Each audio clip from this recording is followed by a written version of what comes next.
coach. Kwento ko naman.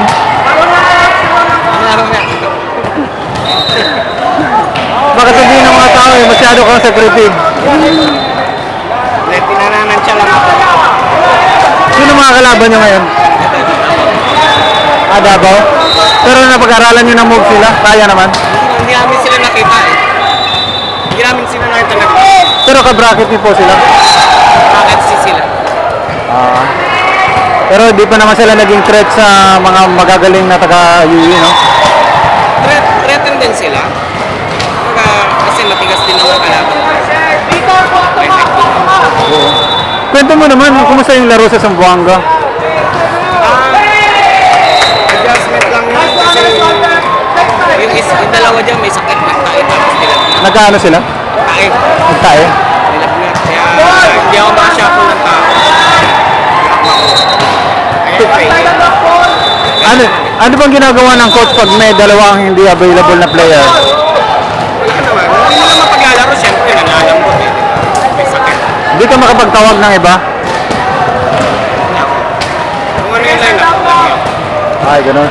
So yung dalawa, part ng first six yan? Kaya pala, now that explains it. Kasi naging maingay sa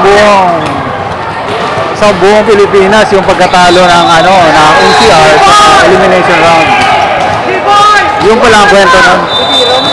Kahapon coach, parang hindi kayo mapakali dun sa laro nyo Parang may mga points yata na di nyo matanggap. Hindi kasi may mga calls din, mga judgment call na ng referee. Kaya lang, siyempre, i-contest mo yan. Para maalaman sila na alam mo yung violation. Okay. Pero okay naman sa kanila, kahapon. Nice naman. So, anong next plan nyo, coach, pagkatapos yung mag-champion dito sa Hindi ko pa tinitignan na yung championship kasi nandito pa lang sa quarterfinals eh. One at a time. Ito muna isa-isa ang trabaho. Para hindi maraming iniisip yung bata. Napanood ko kahapon, marami kayong mga first line na palo, si Cristio at saka si Campo sa Nagkataon lang naman. Nasa setup ng play. Ay, gano'n. Hindi mo talaga tinry na gano'n? Hindi naman. Nasa setup yun. Isi-setup ko yung play kapag na-open block. Bounce ball talaga yun. Ang galing. Sige, coach, yun lang muna.